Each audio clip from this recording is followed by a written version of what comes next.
Hello guys. मैं अमर travel zone से स्वागत है आपका मेरे चैनल पर। तो आज आपके लिए लेके आया हूँ एक मैं बहुत ही बढ़िया वीडियो। ठीक है। आपको बताने वाला हूँ। आपको जो लोगो देख के पीछे पता चल ही गया होगा कि आपको किस टॉपिक के बारे में आपको बताना चाहता हूँ। आज मैं आपको फुल डिटेल में बताऊंगा जो यूके का स्किल्ड वर्क परमिट है। फुल डिटेल में बताऊंगा कि कैसे प्रोसेस होता है और कौन कौन से डॉक्यूमेंट लगते हैं। सामने स्क्रीन के आपको दिख रहे होंगे कि इसमें कौन कौन से डॉक्यूमेंट हम अटैच करते हैं। सबसे पहले तो आपको बता देता हूँ कि डॉक्यूमेंट के बारे में, फिर आपको जो बाकी का प्रोसेस है साथ में ही आपको बताऊंगा कि बाकी का प्रोसेस कौन सा है और जो जॉब की अपॉर्चुनिटी है कौन कौन सी आपको जॉब मिल सकती है। तो आपको चलो शुरू करते हैं। सबसे पहले कि आपका चाहिए होगा सीवी, जिसको हम रिज्यूमी बोलते हैं, जिसके अंदर आपका सब कुछ मेंशन होता है, आपके डेट ऑफ बर्थ वगैरह और जो आपकी एजुकेशन है, आपका एक्सपीरियंस है, सारा कुछ उसमें जो मेंशन होता है सीवी में। और उसके बाद आपके चाहिए जो एजुकेशन डॉक्यूमेंट्स हैं। अगर आपकी 10th है या +2 ग्रेजुएशन है, कोई भी स्ट्रीम में है वो आपकी चल जाएगी। उसके बाद आपके पास एक पासपोर्ट होना चाहिए। और अगर जो आपने एजुकेशन की है, एजुकेशन के बाद अगर आपका गैप है तो आपको उसकी गैप का एक्सपीरियंस शो करना पड़ेगा कि आपका कौन सा काम करते थे और आपका कौन सा काम है, उस चीज़ का आपको एक्सपीरियंस देना पड़ेगा।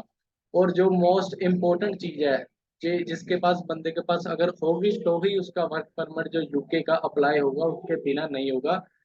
तो ये आप देख सकते हैं, जो मैं अभी आपको हाईलाइट करने वाला हूँ, आप देख लो। ये यूके वीआई अगर आपको आल्स करनी है तो आप यूके वीआई आल्स कर सकते हो। 4.5 बैंड चाहिए आपको ईच हर एक मॉड्यूल में।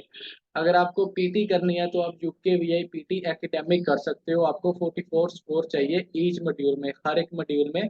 Speaking, listening, writing and reading में आपको 44 से कम नहीं चाहिए। तो उसके बाद अगर हम बात करते हैं, आपके पास पीसीसी होनी चाहिए जो पुलिस क्लियर सर्टिफिकेट होता है।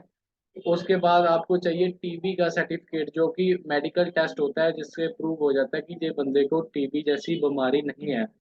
और आप ये सारे डॉक्यूमेंट प्रोवाइड करते हो तो फिर आपका जो प्रोसेस है आगे स्टार्ट होता है ऑफर लेटर के लिए। बाद में आपकी आती है कोर्स लेटर। अगर कोर्स लेटर आएगी तभी आपका वीजे का प्रोसेस होगा। अगर आपकी कोर्स लेटर आ गई तो आपका वीजा पक्का है। ये उसके बाद जो डॉक्यूमेंट लगते हैं, अगर हमने एम्बेसी में अटैच करने हैं, उसमें आपकी लगेगी कोर्स लेटर, मेंटेनेंस लेटर। जो कोर्स लेटर होती है वो एक कंपनी का ओनर होता है, उसकी ओर से आती है कि हमें ये एम्प्लॉयर चाहिए। इसको बोलते हैं कोर्स लेटर, और कुछ लोग इसको स्पॉन्सरशिप लेटर भी बोल देते हैं। उसके बाद आती है मेंटेनेंस लेटर। मेंटेनेंस लेटर होती है अगर किसी बंदे के पास फंड नहीं है एम्बेसी में लगाने के लिए। कुछ जो पर्सन होते हैं उनके पास फंड नहीं होते एम्बेसी में लगाने के लिए, उनके जो फंड है वो अरेंजमेंट हम करके देते हैं। उनको कोई चीज़ की हेडक नहीं रहती, बस उनको ये डॉक्यूमेंट जो मैंने लिखे हैं, ये सारे डॉक्यूमेंट उनको चाहिए। जो मैं आपको फिर से अभी ये हाईलाइट कर देता हूँ, ये सारे डॉक्यूमेंट उनको बस प्रोवाइड करने हैं जो कि ऑलरेडी हर एक बंदे के पास होते हैं। जो हमारी ओर से आपको स्पॉन्सरशिप मिलेगी, जिसको कोर्स लेटर बोलते हैं, मेंटेनेंस लेटर मिलेगी।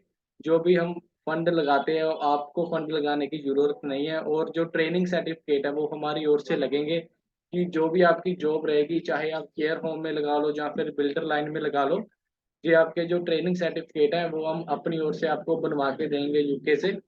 ये आपके साथ में अटैच होंगे फाइल में। ये सारे डॉक्यूमेंट पूरे होने के बाद जो आपका प्रोसेस रहता है, इसके बाद आती है आपकी कोर्स लेटर। तो अभी आपको मैं जो हमारी रिसेंटली वीजा आया है उसकी कोर्स लेटर अभी आपको मैं दिखाने वाला हूँ। ये जो कोर्स लेटर है, लेटर किसी की क्लाइंट की है, उसका हमने डाटा जो हाइड किया हुआ है, जो उसका डाटा आपको शो नहीं कर सकते, क्योंकि हर किसी पर्सन की अलग अलग प्राइवेसी रहती है। कोई किसी को बताना चाहता है, कोई नहीं बताना चाहता, इसलिए जो हमने जो पर्सन का डाटा है वो हाइड किया हुआ है। तो जी आप देख सकते हैं UK visas and immigration certificate और स्पॉन्सरशिप डिटेल्स। ठीक है। Tyre and category skilled worker visa है। ठीक है, आप सारा कुछ रीड कर सकते हैं। जो स्किल्ड वर्कर वीजा है और जो स्पॉन्सर लाइसेंस नंबर लिखा होता है ये भी हाइड किया है। और साथ में सर्टिफिकेट नंबर होता है, ये भी हाइड किया है हमने, जो थोड़ी सी सेफ्टी के लिए। और उसके बाद जो स्पॉन्सर डेट, ठीक है, करंट सर्टिफिकेट डेट आती है, और साथ में सारा कुछ इसका जो एक्सपायरी डेट भी होती है इसकी स्पॉन्सर की 3 महीने की। इसके अंदर अंदर इसको वीजा अप्लाई करने का रहता है। तो आपको सारा कुछ दिखाएंगे। अगर जो सैलरी वगैरह है सारा कुछ इस कोर्स लेटर में मेंशन होती है। जो आप देख सकते हो, एक मंथ की सैलरी 1816 पाउंड रहती है एक मंथ की। तो आप एक साल का इसको कर सकते हैं कैलकुलेट कितनी हो जाती है। और ये सारा एड्रेस वगैरह सारा कुछ मेंशन रहता है, साथ में कंपनी का डाटा भी सारा कुछ मेंशन रहता है। नीचे आप देख सकते हैं सारा कुछ कंपनी का डाटा एड्रेस वगैरह सारा कुछ ही यहाँ पे मेंशन हो जाता है। ये जो कोर्स लेटर है, तो अभी हम आपको दिखाएंगे कि कोर्स लेटर के बाद जो प्रोसेस है वो कौन सा प्रोसेस रहता है। कोर्स लेटर के बाद हम उठाते हैं जो अपनी जो अपॉइंटमेंट होती है एम्बेसी की। ठीक है, ये BFS देखा होगा आपको। इसके बाद हम ये अपॉइंटमेंट उठाते हैं एम्बेसी की। तो आपको अपॉइंटमेंट भी दिखा देता हूँ। ये देखो अपॉइंटमेंट डिटेल, ये आप रीड कर सकते हो। ठीक है, अपॉइंटमेंट कंफर्मेशन, ठीक है, जहाँ पे अपॉइंटमेंट उठाई जाती है। आप अभी आपको एक चीज बताता हूँ मैं। अपॉइंटमेंट की डेट देखना, मंडे 29 मई 2023। ये आप डेट को याद रखना, ठीक है। और वीजा कौन सी डेट को इशू हुआ वो भी आपको मैं डेट बताऊंगा, कौन सी डेट को जो वीजा इशू हुआ है। तो इसमें भी कौन कौन से सर्टिफिकेट लगते हैं वो भी आपको मैं सारे अभी मेंशन कर देता हूँ। उसमें कौन कौन से सर्टिफिकेट लगते हैं आप ध्यान से देखना, जो हम पहले से ही ऑलरेडी अपलोडेड कर देते हैं एम्बेसी से जाने की वजह से। और ठीक है, ये TB टेस्ट लगता है, ठीक है, साथ में जो course letter and maintenance letter लगती है। और उसके बाद अगर किसी के पास PT है उसका टेस्ट लगेगा, अगर किसी के पास आइल्स है तो आइल्स का लगेगा, PT का टेस्ट और कोर्स लेटर लगेगी, साथ में passport, PCC, training certificate and experience letter. ये सारा डाटा यहाँ पे लगता है। और जो एम्बेसी फीस है सारा कुछ पे होने की यहाँ पे डिटेल वगैरह सारा कुछ दी जाती है। तो इसके बाद आप अभी आपको दिखा देता हूँ। आप ना डेट याद रखना, कौन सी डेट को फाइल डाली थी हमने, मंडे 29 मई को डाली थी। और वीज़ा कौन सी डेट को अप्रूव हुआ है वो भी आपको अभी मैं दिखा देता हूँ। ये जो जो वीज़ा अप्रूव होता है तो UK इमिग्रेशन की तरफ से जो लेटर आ जाती है कि आपका वीज़ा लगा है या नहीं लगा। तो अभी आप देख सकते हैं डेट, एक दफ़ा आप डेट को देखिए। 1 जून 2023 को, सिर्फ 2 दिन के बाद तीसरे दिन ही जो वीजा है वो अप्रूव हो गया था UK का स्किल्ड वर्कर। तो यहाँ पे आप रीड कर सकते हैं, your application for a United Kingdom UK visa we mail has been successful. ठीक है, यहाँ पे जो UK का वीजा है वो हमारे क्लाइंट का लग चुका था। साथ में ही जो लेटर आई थी उसके बाद अभी आपको मैं वीजा की कॉपी भी दिखा देता हूँ। ये जो BRP कलेक्ट करने की लेटर है, यहाँ पे BRP कलेक्ट करने का एड्रेस भी मेंशन किया होगा, वो आपको मैं अभी बता देता हूँ।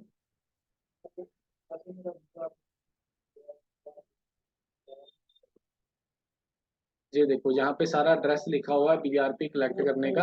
और अभी आपको वीजा की कॉपी दिखा देता हूँ मैं।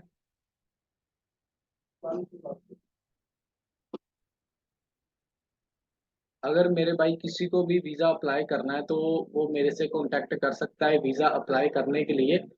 अगर और भी किसी चीज़ की क्वारी है तो वो ही मेरे से कांटेक्ट कर सकता है। तो आपके पास रिक्वेस्ट है कि बहुत सारे मैसेज आते हैं कि हमको वीज़ा अप्लाई करना है, लेकिन उनके पास डॉक्यूमेंट नहीं पूरे होते, बार बार डॉक्यूमेंट के बारे में ही पूछते हैं वो। तो इसी वजह से मैं कह रहा हूँ कि डॉक्यूमेंट के बारे में ही वो पूछते हैं। इसी वजह से आज मैंने ये फुल वीडियो दिखाई है कि डॉक्यूमेंट के बारे में आप सबको पता चल जाए। तो जी आप देख सकते हैं वीज़ा की कॉपी। एंड ये वीज़ा स्टार्ट हुआ था 10 तारीख, और जून के महीने में। ये जो अभी 10 तारीख है तो कल ही मैं वीडियो बनाने वाला हूँ, ठीक है। और जो आप वैलिड देख सकते हैं 8/9/2023, ये 3 महीने के लिए जो वीज़ा है वो वैलिड रहता है। और इसके बाद जो हमें वहाँ पे जाके BRP कार्ड कलेक्ट करना होता है तो ही हमारा जो वीज़ा है वो आगे हो जाता है। जो 5 साल का जहाँ से वर्क परमिट मिलता है, पहले इंडिया से आपको 3 साल का वर्क परमिट मिलेगा। उसके बाद आपको 2 साल का वर्क परमिट कंपनी आगे एक्सटेंड करके देगी, जो कि आपसे कोई चार्जेस नहीं लेगी। तो आपका सारा कुछ यहीं से ही हो जाएगा, आपको किसी चीज़ की दिक्कत लेने की जरूरत नहीं है। जो सैलरी है वो मैंने आपको मंथली बता दी, 1816 पाउंड है जो आपको एक महीने की होगी। तो आप राउंड फिगर लगा के चलो कि अगर आप एनुअल लगा के चलते हो एक साल की 21,000 पाउंड के करीब हो जाती है, 21 साढ़े 21 हजार के पास में हो जाती है। तो आप फिर से एक बार डॉक्यूमेंट देख लीजिए, जो भी भाई या बहन वीज़ा अप्लाई करना चाहते हैं तो एक बात जरूर ध्यान से रखिए, उनके पास ना UK VI का टेस्ट जरूर होना चाहिए। अगर किसी के पास UK VI का टेस्ट है उसका ही जो वीज़ा अप्लाई हो सकता है। UK का वर्क परमिट अगर नहीं है तो फिर मुश्किल होती है। तो आपके पास UK का टेस्ट होना चाहिए, जो कुछ होते हैं जिन्होंने पीटी या एल्स की होती है, एकेडमिक में की होती है, वो नहीं चलेगी। यूकेवीआई जर्नल में चलेगी आल्स 4.5 बैंड। और अगर पीटी की हुई आपने, यूकेवीआई पीटी चलेगी, 44 स्कोर चलेंगे आपके ई। तो इसके अलावा अगर आपको किसी और चीज़ की रिक्वायरमेंट है तो आप मेरे से कमेंट में मैसेज कर सकते हैं। मैंने आपके सभी नंबर डिस्क्रिप्शन में ऐड कर देंगे, तो आप मेरे को वहां से भी मैसेज कर सकते हैं। अगर किसी ने अप्लाई करना हो तो आप मेरे से कांटेक्ट कर सकते हैं, आपको बढ़िया सर्विस मिलेगी। और डे टू डे आपको अपडेट मिलती जाएगी। तो आपका जो जो प्रोसेस है, थोड़े दिन में ही अगर आपके पास मुझे आप सारे डॉक्यूमेंट प्रोवाइड करते हो तो आपका 10 या 15 दिन में ही जो आपका सारा प्रोसेस कंप्लीट हो जाएगा। जैसे कुछ बंदों को लग जाते हैं, कुछ 3 3 4 4 महीने वाला जो प्रोसेस नहीं है, 10 15 दिन का जो प्रोसेस है। अगर आप अपनी फाइल करवाना चाहते हो तो आप मेरे से ऑफिस में आके मिल भी सकते हो। अगर आप यूके में मिलना चाहते हो तो मैं आपको ब्रदर का नंबर दे दूंगा, आप यूके भी मिल सकते हो। अगर आप इंडिया में मिल सकते हो तो पंजाब में आके आप इंडिया में भी मिल सकते हो। अगर वीडियो आपको अच्छी लगे, लाइक एंड शेयर जरूर करना, आगे भी अपने जो भाई बहनों को शेयर करना जो यूके जाने के लिए इंटरेस्टेड हैं। Thank you.